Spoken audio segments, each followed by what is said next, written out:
Bonjour à toutes, bonjour à tous. Nouvelle émission spéciale élection. Vous le savez, ce 25 mai, nous votons. C'est important de voter. Il faut voter pour un parti démocratique, ne pas s'abstenir. Et on essaye de vous présenter les différents partis qui se présentent au suffrage. Aujourd'hui, c'est le Parti socialiste qui est à notre micro. J'ai la chance d'avoir devant moi Fadila Lahanan. Bonjour Fadila. Bonjour. Alors, vous êtes deuxième effective sur la liste numéro 10, celle du PS à la région de Bruxelles-Capitale, et également Nader Rekik, vous êtes 40e sur cette liste. En deux mots, est-ce que vous pouvez vous présenter aux auditrices et aux auditeurs? Fadila, allez-y. Vous êtes acquérie à ce message. Fadila Lahanan, Bonjour, ministre de la Culture, Fadila. de l'audiovisuel, de l'égalité des chances et de la santé, et je suis ministre depuis 10 ans à la Fédération Wallonie-Bruxelles. Très bien. Et vous, Nader, présentez-vous en quelques mots. C'est la première fois que vous vous présentez aux élections ou vous avez déjà de l'expérience? Oui, première expérience au niveau régional. Donc, je suis déjà élu au communal, comme conseiller communal dans l'opposition à Molenbeek-Saint-Jean. D'accord. Et votre engagement, il vient d'où? En quelques mots, très court. Mon engagement vient du terrain. En plus profond de moi sommeille une flamme, celle de la jeunesse des quartiers. Un engagement qui a commencé déjà assez jeune. Et depuis plus de 10 ans, j'ai mené toute une série de dynamiques dans le cadre scolaire. J'ai été professeur à Molenbeek, dans un établissement à discrimination positive. Et depuis plus de 3 ans maintenant, je travaille au développement de plusieurs programmes de lutte contre l'échec, notamment pour la Fondation Roi Baudouin et l'Organisation internationale pour la réussite et le développement. On aura l'occasion d'entendre ce que vous avez à proposer sur ces différents sujets dans le corps de l'interview. De quoi on va commencer immédiatement. La région de Bruxelles-Capitale est évidemment une région importante puisque nous y vivons et il y a certaines velléités flamandes de cogestion de la région par la Wallonie et par la Flandre. Qu'en pense le Parti socialiste et vous en particulier? Fadila, Nader, qui veut prendre la parole là-dessus? Je vais commencer. Nous sommes contre, évidemment. La région bruxelloise est née en 1989 grâce aux Wallons et aux socialistes wallons, il ne faut pas l'oublier. Et cette région a toujours été sous-financée, maltraitée malgré tout, et surtout fait l'objet de convoitises de la part de la Flandre, parce que géographiquement, Bruxelles se trouve sur le territoire flamand, et donc la Flandre a toujours eu une drôle d'attitude par rapport aux Bruxellois. Bruxelles, aujourd'hui, grâce à la 6e réforme, est une région qui devient une région à part entière, au même titre que les deux autres, que la Flandre et la Wallonie. Et en outre, nous allons recevoir un certain nombre de compétences qui vont nous permettre encore plus de développer notre propre avenir et d'avoir des projets pour notre propre avenir. Donc Bruxelles aux Bruxellois. Bruxelles aux Bruxellois. Voilà. Mais bien sûr, toujours dans un lien de solidarité avec la Wallonie, parce que d'abord Bruxelles est majoritairement francophone. 93% des citoyens remplissent leur déclaration en français, déclaration fiscale. Donc c'est très important de le rappeler. Donc lien de solidarité fort avec la Wallonie, mais surtout aussi toujours avoir des contacts avec la Flandre. Mais justement, et avec d'autres. À propos de contact avec la Flandre, avec la Wallonie, on est entouré du Brabant flamand, du Brabant wallon. Certains disent que Bruxelles est un petit peu à l'étroit dans ces 19 communes. Est-ce qu'il ne faudrait pas, ça a été évoqué à un moment, élargir un petit peu la région à cette communauté métropolitaine qui est le poumon économique qui fait vivre notre région? Qu'est-ce que vous en pensez? Sans doute qu'il faut que Bruxelles puisse être élargie, mais l'on sait aussi que il sera difficile d'obtenir des accords parce que on sait qu'au niveau de la Flandre, il y a toujours des craintes que Bruxelles s'étende. Je pense que on est suffisamment adulte et responsable aujourd'hui pour essayer d'avoir des accords. Et par exemple, j'ai obtenu un accord au niveau de la Fédération Wallonie-Bruxelles pour la culture. Entre la Fédération Wallonie-Bruxelles et la Flandre, c'était quelque chose qui était inimaginable jusqu'alors. Donc, je pense qu'il est possible d'avoir des accords, de travailler en coopération avec la Flandre et la Wallonie. Oui. Nader. Oui, effectivement, Bruxelles aux Bruxellois et Bruxelles à la jeunesse bruxelloise. Donc, mon engagement, c'est avant tout cette jeunesse. Il est bien entendu impératif et prioritaire qu'on puisse offrir davantage de place à cette jeunesse, que ce soit dans le secteur de l'emploi, de la formation et le secteur culturel. Donc Bruxelles aux Bruxellois, mais je suis extrêmement, bien entendu, très ouvert à au renforcement de toutes les synergies possibles avec la région wallonne et encore davantage. Dans un ghetto, voilà, tout à fait. La région tous ensemble. On va parler tout à l'heure de l'emploi, de la culture, mais il y a aussi un sujet qui préoccupe pas mal les Bruxellois, c'est la mobilité. On sait à Bruxelles, il y a plein d'embouteillages, c'est difficile de se déplacer. Ça devient un petit peu fou d'ailleurs.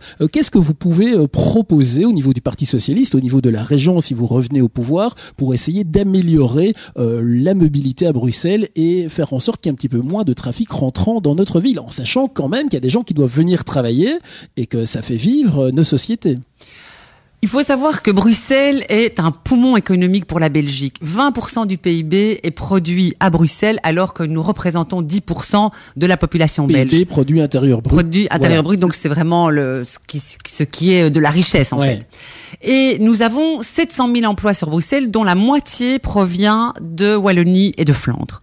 Donc ça veut dire que beaucoup de gens se déplacent vers Bruxelles. Et beaucoup de gens se déplacent en voiture. Donc c'est vrai que nous sommes soumis à une pression automobile qui est terrible et qui est ignoble pour notre région et qui devient de plus en plus difficile de circuler. C'est ignoble, hein? Ah oui, mais c'est un mot, mais c'est vrai parce que nous ne sommes pas respectés comme Bruxellois. Et donc je crois qu'il faudra continuer à prendre des mesures pour décourager les automobilistes à venir seuls dans leur voiture, prendre le risque. Concrètement, une idée. Parce que là, les transports en commun doivent être renforcés, les parkings de dissuasion doivent être mis et privilégiés, et surtout il faut étendre le métro, par exemple. Oui, il faudrait étendre le métro à des endroits qui ne sont pas encore couverts aujourd'hui. D'accord, oui. Nader. Les jeunes. Tout à fait. Les jeunes, on se déplace. Les jeunes, ils ont plein de choses à dire là-dessus. Oui. Bah oui, donc, moi, j'ai plein de questions à poser. Je suis très jeune, mais quand même. Référons-nous à de grandes capitales à travers le monde qui ont réussi à mettre en place des plans de mobilité intelligents. Moi, je suis pour une mobilité intelligente, une mobilité de bon sens. Effectivement, on le voit à ce jour, les rues de Bruxelles en semaine sont congestionnées. Il faut impérativement installer un certain nombre de dispositifs qui nous permettent d'éviter cette haute concentration de véhicules et ralentir justement toute cette vie économique. Et encore mieux, un exemple. Concrètement, on a eu pas mal de discussions à ce sujet.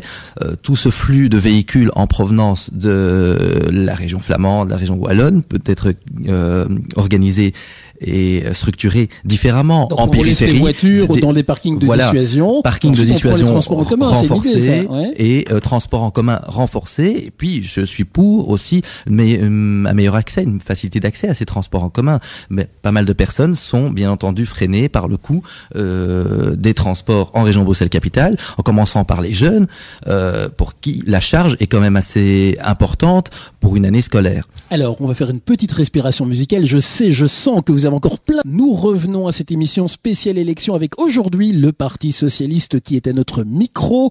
Merci à vous d'être là. C'est Fadila Lahanan et aussi Nader Rekik. On rappelle que c'est la liste numéro 10. Fadila, vous êtes deuxième effective et vous, Nader, vous êtes 40e. On parlait de la mobilité juste avant la petite respiration musicale. Qu'est-ce que vous pensez des moyens alternatifs pour se déplacer en ville, tels que le vélo, tels que les taxis, hein. Il y a pas mal de choses qui se disent au niveau des taxis. Les jeunes, souvent, ils vont faire la fête la nuit. C'est mieux qu'ils rentrent en transport en commun ou en taxi plutôt qu'en voiture.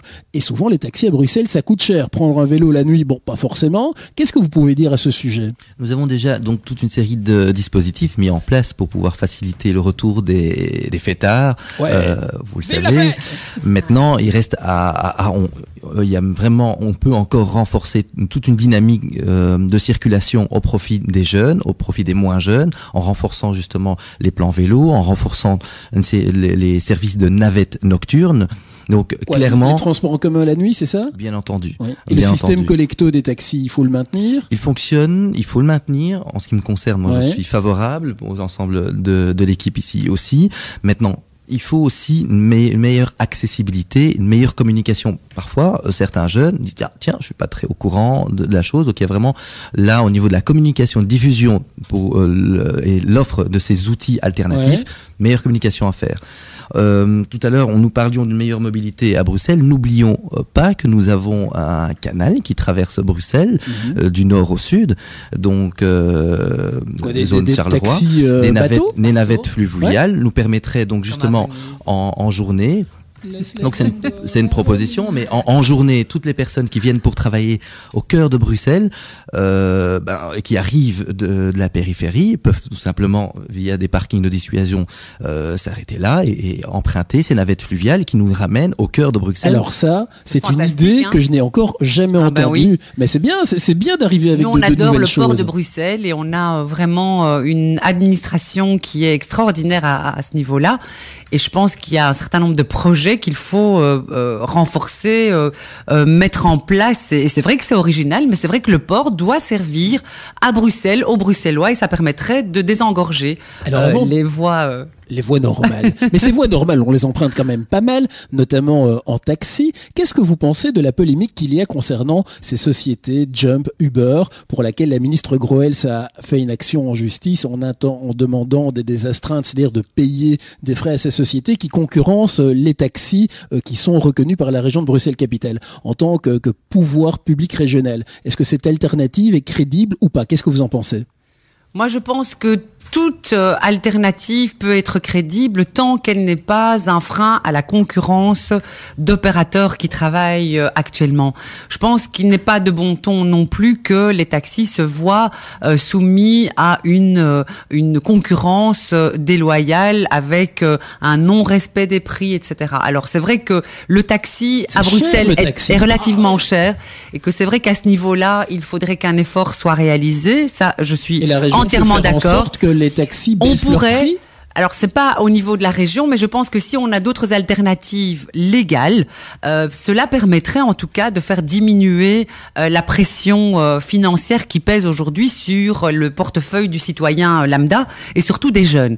Et donc voilà, je crois que vraiment si on arrive à mettre en place un dispositif légal qui n'est pas un frein de concurrence pour les taximans, peut-être qu'on aura une réduction des prix des taxis. Alors tout ça, ça coûte évidemment de l'argent. L'argent, on en a tous besoin et le meilleur moyen d'avoir de l'argent, c'est de travailler. Malheureusement, à Bruxelles, on le sait, il y a énormément de chômage, le chômage des jeunes, et ça, Nader, je crois que vous aurez pas mal de choses à dire. Qu'est-ce qu'il faudrait, selon le Parti Socialiste, selon vous, en tant que candidat, essayer d'améliorer au niveau de la région pour remettre un maximum de personnes à l'emploi? Nader. Alors, effectivement, on parle du chômage des jeunes, mais il faut être extrêmement prudent par rapport aux chiffres. Sur 6 jeunes, vous devez savoir que 50% d'entre eux, donc 3 jeunes sur 6, sont toujours aux études. Sur les 3 qu'il reste, 2 sont les 2 travaillent et 1 est chercheur d'emploi. Alors, l'emploi des jeunes, effectivement, oui, il y a des choses à améliorer, ça c'est clair. Moi, je demande tout simplement qu'on puisse davantage prêter attention à leur talent, à un certain nombre de compétences qui ne sont pas assez mises en avant. On fait appel parfois à des services avec des personnes qui viennent de l'étranger ou des services de personnes qui sont à l'extérieur de Bruxelles, mais le potentiel est là, il existe, il est à Bruxelles, il est chez les jeunes et plus particulièrement aussi c'est chez les jeunes des quartiers que très souvent on oublie, on sous-estime.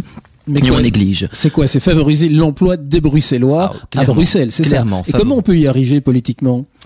Alors, il y a une ordonnance qui a été votée grâce, c'est l'ordonnance Rachid Madran. Voilà, l'ordonnance bruxelloise qui favorise l'engagement dans les pouvoirs publics de jeunes qui sont issus des quartiers bruxellois. Donc ça, c'est vraiment déjà un dispositif qui existe. Aujourd'hui, il y a encore un nouveau dispositif qui a été mis en place, notamment grâce à un soutien financier de l'Europe. C'est le système du Youth Guarantee. C'est une garantie jeune. Ouais. C'est un espèce de certificat qui est donné à la jeunesse pour faire intégrer ces jeunes dans des entreprises, les former. C'est un budget de 4 millions d'euros qui vient de l'Europe et qui est mis en œuvre par la COCOF, la Commission communautaire française. À former les demandeurs d'emploi, les jeunes faire rentrer dans les entreprises. Ouais. Puisqu'on dit aujourd'hui aux jeunes, vous ne pouvez pas travailler parce que vous n'avez pas d'expérience et donc on n'a pas confiance en vous. Donc ces places-là ne vous sont pas. On leur donne une expérience. Ouais. Et donc dans le programme du Parti socialiste, on a mis l'accent et la priorité sur la formation des jeunes, sur le fait qu'ils doivent trouver trouver un espace de formation dans les entreprises. Donc, il va y avoir un travail qui doit être mené entre les pouvoirs publics et les partenaires privés pour faire en sorte que les entreprises puissent former ces jeunes, pour qu'ils puissent acquérir cette expérience. Au niveau du cursus traditionnel, aller faire des stages dans des sociétés, et pas forcément des sociétés de bureau aussi, de travail manuel, parce que tout travail est intéressant. Il n'y en a pas un qui est meilleur que l'autre. Bien sûr, mais parce qu'aujourd'hui, beaucoup de jeunes font des formations. Ils ont le temps de se former quand ils sont au chômage, mais malheureusement, ils n'ont pas l'occasion d'avoir de l'expérience en entreprise. Et c'est ça qui leur fait défaut. Et malheureusement, souvent, les entreprises préfèrent engager des jeunes qui ont une expérience, une expertise. Donc, du coup, on met en place des dispositifs qui permettent d'engager et de faire travailler ces jeunes, de leur donner cette première chance. Alors, on va revenir d'ici quelques instants avec encore plein de choses à dire sur le sujet de l'emploi. Mais avant ça, un petit peu de musique. Émission spéciale élection avec aujourd'hui le Parti Socialiste, la liste numéro 10 avec 2 candidats fort sympathiques, Fadila et Nader. Est-ce que tout va bien pour vous d'abord? Est-ce que vous êtes tranquille là ici chez nous? Mais écoutez, ça va, sereinement, en pleine campagne. Donc, oui, c'est pas trop dur? C'est passionnant. En tout cas, merci d'avoir pris le temps de venir discuter avec nous et nos auditeurs. On va parler maintenant de culture. Vous êtes Fadila Al-Hanan, ministre de la Culture, de l'Audiovisuel, donc quelque part ma ministre. Et la culture, j'adore ça. C'est la musique, c'est les concerts, ce sont les pièces de théâtre, ce sont les films. J'ai rencontré encore l'autre jour Émilie Dequesne. Donc il faut soutenir évidemment la création en communauté française, tous ceux qui s'expriment dans notre langue, mais aussi au niveau de la région. On a la chance d'avoir pas mal d'activités culturelles. Qu'est-ce qu'on peut faire pour encore plus soutenir la culture? Parce que de temps en temps, je vous le dis, il y a des organisateurs d'événements qui viennent me dire « Ah, vous savez, c'est génial, c'est excitant, mais c'est pas facile à monter. » Qu'est-ce que vous pouvez proposer?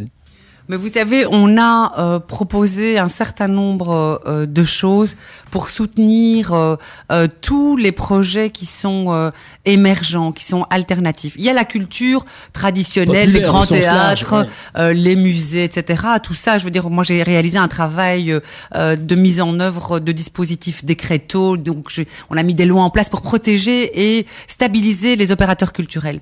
Mais je pense en tant que bruxelloise qu'il y a une émergence, et je suis sûre que Nader aura envie de réagir aussi là-dessus, une émergence, une dynamique, une créativité de ces jeunes qui sont là, qui sont la diversité, parce que Bruxelles, c'est une région cosmopolite. Ouais. On parle toutes les langues du monde. C'est Babel ici. C'est Babel, et c'est ça qui est fantastique. Et il y a cette énergie, et il faut franchement la reconnaître. Et aujourd'hui, il y a, malheureusement, parce qu'on est dans une situation d'économie, on n'a pas eu le temps de reconnaître un certain nombre de secteurs, comme les cafés-théâtres, par exemple, ou tous les milieux où se passent les stand-up. Et je pense que Nader a envie de réagir parce qu'il connaît bien aussi ce milieu. Oui. Vous faites du stand-up peut-être? Absolument. Ah non, absolument pas. Absolument pas. Mais je soutiens effectivement un certain nombre d'acteurs phares du stand-up et de l'humour, et même beaucoup plus largement de toute une série d'artistes qui sont dans la création.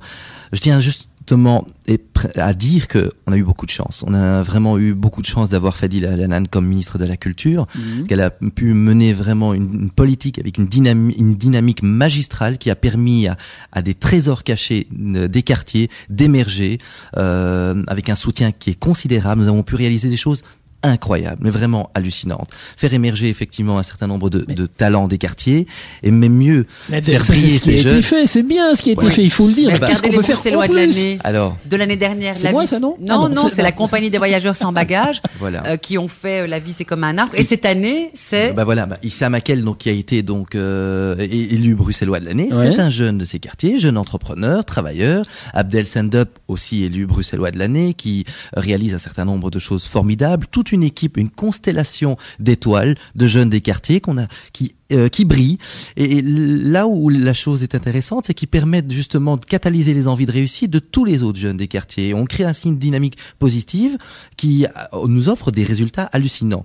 Ces jeunes pétillent de par leur talent, ici en région bruxelloise, à travers le pays, et même au niveau international. Nous avons pu réaliser aussi un certain nombre de choses avec ces jeunes des quartiers qui se sont retrouvés à New York, à Los Angeles, d'autres à Pékin, dans des programmes aussi de développement en Afrique de l'Est, où ils peuvent justement montrer qu'ils ne sont peut-être pas, pour certains, talentueux dans le secteur artistique, culturel, mais qui sont prêts à s'engager au niveau de la coopération, au niveau du développement et au niveau de l'éducation. Alors la culture, c'est une chose, le sport, c'en est une autre. Parfois, on les oppose et pourtant, ça peut être extrêmement complémentaire. C'est aussi un vecteur d'intégration, c'est un vecteur de participation, de se sentir bien dans sa peau, dans sa ville. Le sport à Bruxelles, que faire pour encore le valoriser, le favoriser ? Mais moi, je voudrais qu'on sorte du champ de le sport comme facteur d'intégration.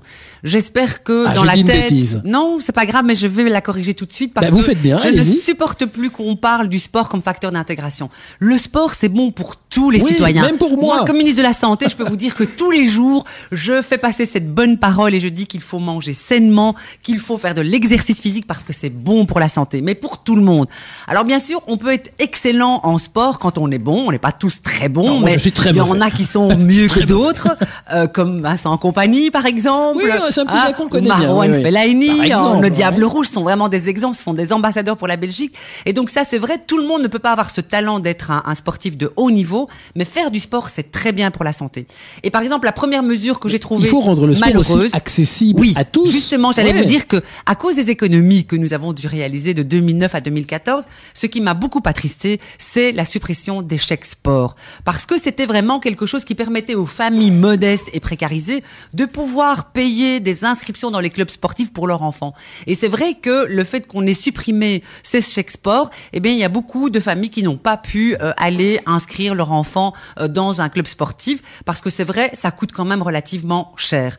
Mais donc, j'espère que pour le prochain gouvernement, qu'on rétablira la règle du chèque sport qui aide les familles défavorisées ou modestes pour faire en sorte que tous les enfants de Bruxelles et de Wallonie fassent du sport parce que c'est très bon pour la santé et ça permet d'ailleurs de réduire les frais pour la sécurité sociale parce que quand on est dans une bonne santé, on coûte moins cher à la société, ce qui est quand même mieux. Alors, il faut aussi pouvoir s'exprimer et les mots pour le dire, c'est bien et des radios telles que la nôtre, eh bien, permettent de s'exprimer auprès de tout un chacun. Vous êtes encore ministre jusqu'aux élections. Alors, Madame la ministre, bonjour, bonsoir, mes respects. Oui, vous pouvez rigoler, vous êtes quand même un ministre. Alors, d'abord, merci de soutenir les radios indépendantes, mais qu'est-ce qu'il faut faire encore pour plus favoriser la diversité des radios? Alors, il y a des radios indépendantes qui sont soutenues parce qu'associatives avec des aides de la communauté française, et puis il y a des radios indépendantes privées qui sont quand même des petites épiceries à côté de grandes surfaces, qui n'ont pas forcément les moyens, mais qui doivent aussi avoir, selon nous, la possibilité de s'exprimer et d'avoir la possibilité d'être pluraliste par rapport à toute l'offre. Qu'est-ce que vous pensez par rapport à ça pour encore aider et valoriser les radios indépendantes par rapport aux gros réseaux? Alors, vous avez bien rappelé qu'il y a deux types de radios, les radios de type associative et les radios privées ou indépendantes qui sont de différents formats. De grosses radios, les réseaux, et des petites radios indépendantes, mais qui ont quelques recettes commerciales liées à la publicité. Ce que je voudrais dire, c'est que c'est vrai que pour une partie d'entre elles, les associatives, donc celles qui ne font pas de publicité, elles peuvent bénéficier d'un soutien du Fonds d'aide à la création radiophonique, ce qui leur permet de pouvoir disposer d'un peu de moyens. Pour les autres, une fois qu'elles sont dans des recettes commerciales et des recettes publicitaires, ce n'est pas prévu. Et c'est vrai que du coup, elles sont discriminées par rapport aux grosses structures qui, elles, bénéficient quand même de moyens importants. Toute la force de frappe de leur structure. Ce que je voudrais dire, c'est que pour encore diversifier le paysage, il faudra évidemment procéder à la mise en place du plan numérique de radio, donc faire cette transition numérique qui est fort attendue par les opérateurs. Donc la radio numérique il faut savoir, terrestre, la radio numérique terrestre, et il faut savoir que d'ailleurs nous avons prévu dans le cadre du soutien apporté par les pouvoirs publics et notamment dans le cadre du Fonds d'aide à la création radiophonique que l'on puisse soutenir même les radios indépendantes de type commercial, même les petites, pour pouvoir faire cette mutation et que il y aura sans doute des moyens qui devront servir pour faire entrer ces radios dans le nouveau dispositif puisque à un moment donné il n'y aura plus de radio FM, ce seront les radios numériques dans quelques années. Mais et il faut préparer cela. On sera toujours là. En tout cas, merci d'être venu. Je sais que votre temps est compté et vous êtes pressé, vous allez devoir partir, vous avez un emploi du temps très chargé. Mais avant qu'on ne se dise au revoir, je vous laisse le mot de la fin en quelques secondes, ce que vous avez envie d'exprimer. Carte blanche, 30 secondes.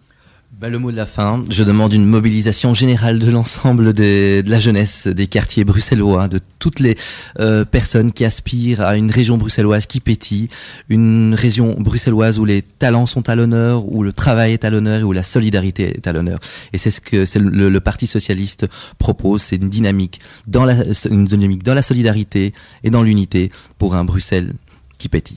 Alors, merci à vous deux. Je suis sûr qu'il y aura encore plein de choses à dire. Si les auditeurs veulent plus de renseignements, un site internet peut-être sur lequel se renseigner. Oui, moi il suffit d'aller sur Google, on tape Fadila Lanan et on arrive sur mon Non, on site. va pas vous taper, on va tapoter doucettement Il y a avec nos petits doigts sur Facebook, le clavier. je suis très accessible et j'ai aussi un numéro de téléphone de campagne, tout est accessible sur mon site internet. Merci Nader. Et Nader, Merci. c'est la même chose. Nader Ekik a aussi un Voilà, site. www.naderekik.be et Voilà. rendez-vous sur Facebook. Voilà, merci à vous deux, bonne continuation et Merci. bonne campagne et votez utile, votez pour le parti de votre choix, mais votez, ne vous abstenez pas.